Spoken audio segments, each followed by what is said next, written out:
everybody! Welcome back to another edition of Teen Book Babble, the YouTube series where the Teen Services team over here at Fountaindale Public Library discusses what our current favorite reads are and what we enjoy in our Vortex department.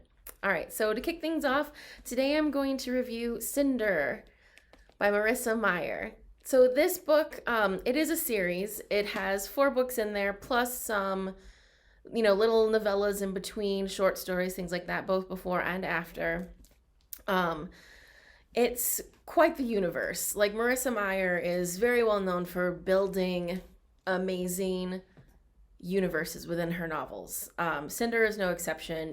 It's kind of a meet between a sci-fi dystopian and a fairy tale retelling. It is loosely based on Cinderella, as Cinder, the title might suggest.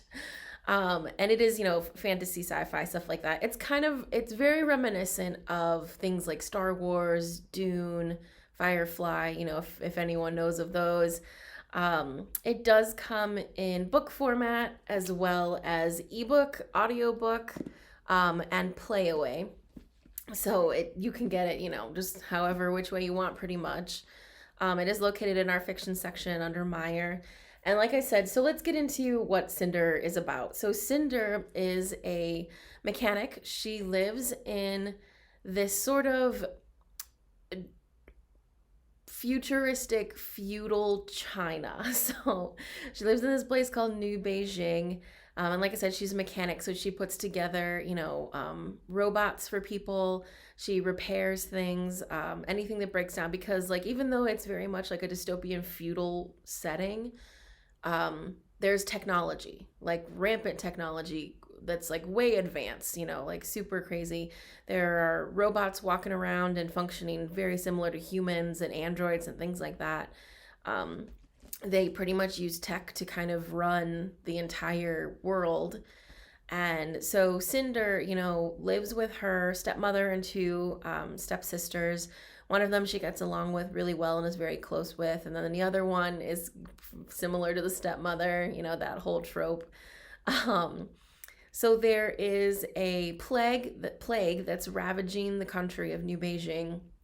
And it's similar kind of to the old scarlet fever, where it's almost like a pox, and then you burn up until people are just dying by the hundreds. And so they're at war, and there's a prince, of course. Prince Kai is he's supposed to take over the crown and rule the country, and he is currently in the midst of peace talks with these people on the moon, a lunar race of people who live on the moon and are pretty much under control and completely under the thumb of this evil queen Lavana, who you never see her face. Her face is not really described because she uses something called magic, glamour magic, and she uses this to just appear as the most beautiful creature that you could ever imagine. And literally, the way the author describes this, people will literally just fall down and sob whenever they witness her beauty. So not supernatural, you know what I mean? But so pretty much she brainwashes everyone she comes into contact with. But unfortunately, the lunar people have developed some kind of vaccine to help get rid of this plague. So the queen pretty much is telling Prince Kai, if you marry me and, we become the rulers of the moon and earth, then together we can rule together, and I'll release the vaccine for all your people and they'll all be saved. But of course, Prince Kai is no, you're kind of bonkers. So back to Cinder. So Cinder is just, a poor mechanic. She's trying to save up money. She herself is part android, and so androids are very much treated like some kind of second-class citizen, and it's a whole thing, and they're not treated super well. So she, for the most part, she tries to kind of hide it. But she meets Prince Kai, and he doesn't realize that she's an android, but they click, you know what I mean? They become friends. And Cinder also has a best friend who's a cute little android named Aiko. and that's her pretty much like her only close confidant, her close friend. And she's like sort of the humor, you know what I mean, to kind of break up all the serious stuff going on. But yeah, so Cinder is really great. Like I said, there's 4 books. The second and third were honestly my favorite because Cinder is a little bit of a slow start. Because Marissa Meyer very much just wanted to unveil the world, I think, and so you get a lot of like the history and things like that. But don't give up on it if that kind of like, bores you a little bit, because the rest of the books, they pick up and pace so fast. And this one does still, like the first one, Cinder, does still have a ton of twists and turns. It's packed full of like a little bit of everything: romance, action, sci-fi. So yeah, give it a shot. I hope you guys like it. Cinder by Marissa Meyer. Thanks. Bye. Hey everybody, welcome back to Book Babble. My name is Kelsey, and today we're going to be talking to you about 3 Dark Crowns by Kendare Blake. Now, 3 Dark Crowns is a high fantasy novel that takes place on the Isle of Fenburn. In every generation, 3 triplet queens are born, each with a different gift. The island has 5 different gifts in all. It has oracles that can see the future, war gifted who can control weapons and strategy, usually with telekinesis. And then there are the 3 most common gifts, which are the ones that are in this generation of queens. The poisoners, who can ingest any deadly poison and it only makes them stronger. The elementalists, who can control the 4 elements. And the naturalists, who can make flowers bloom and control animals, each with their own familiar. Now, while 3 queens are born, only 1 will live to become queen crowned.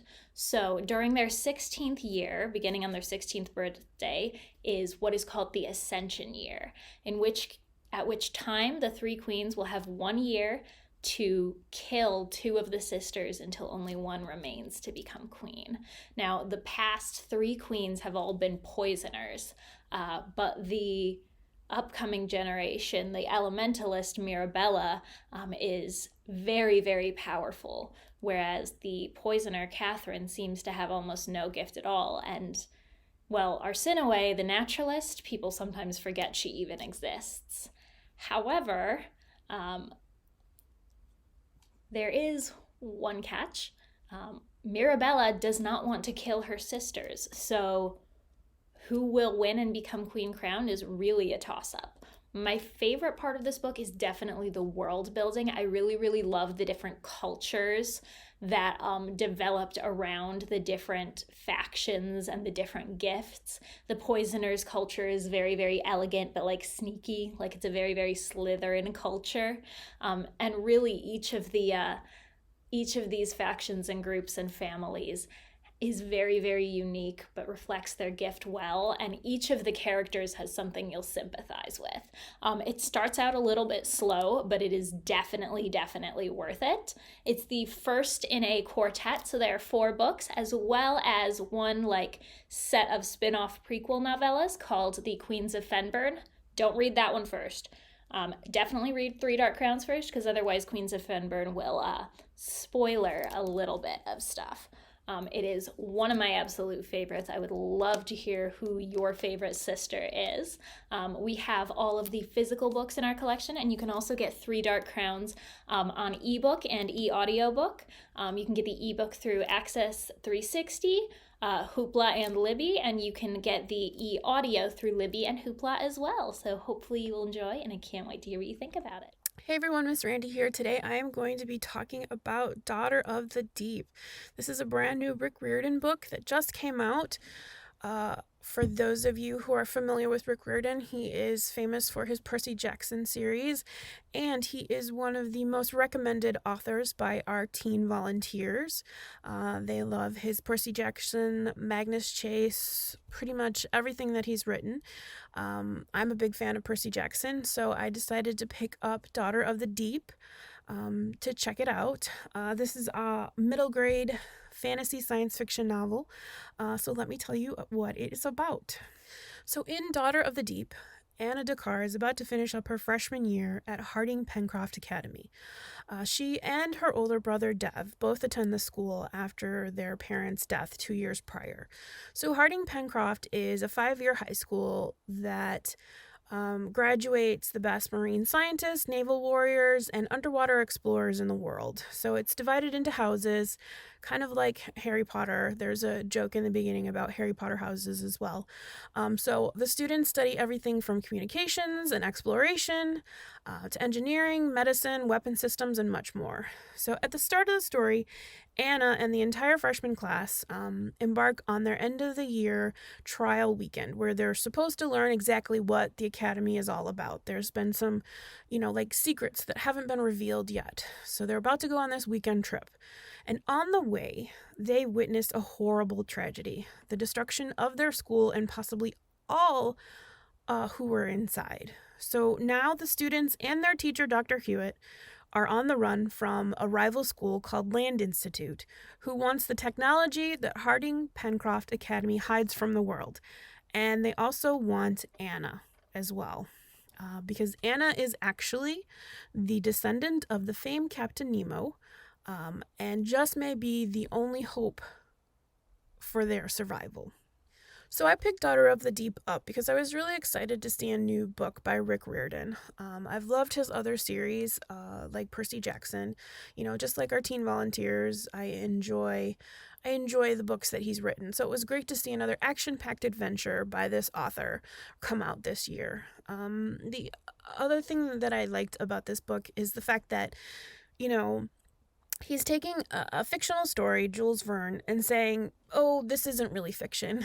That there was an actual Captain Nemo with all this amazing technology, including an underwater sub. So it's kind of neat that Anna, the main character, is a descendant of this not fictional captain and is kind of the heir to all of this wonderful technology that they're going to discover throughout the book. I also liked the idea that there is this sort of marine school for high school students where they're able to learn a bunch of different things.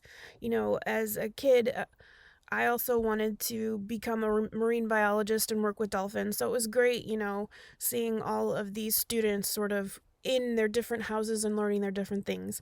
Anna herself is part of House Dolphin. And House Dolphin focuses on communications, exploration, cryptography, and counterintelligence. So she's learning all of these great different languages, and you explore a little bit about what those houses are, like House Shark and House Cephalopod and House Orca. Those are all different houses as part of Harding Pencroft. The other wonderful thing, because I mentioned a few minutes ago, is the fact that, I also wanted to be a marine biologist when I was a kid, and I wanted to work with dolphins, and there is a wonderful dolphin in this book by the name of Socrates, who is Anna's friend and actually helps save the day at several points during this novel. So it was always great to see a wonderful dolphin character. If you decide you want to read this yourself, we do have it in print at Fountaindale, but you can also check it out on some of our digital resources. It is available as an ebook and an e-audiobook on Access 360 and Cloud Library, as well as just an ebook on Hoopla. That is actually where I read it, on Hoopla. One of my favorite resources, so you can check it out too. If you're interested in seeing more of our recommendations, you can check out Teen Book Babble on our YouTube channel, or you can visit our website at fountaindale.org/teenreads to view book lists curated just for you. We'll see you next time.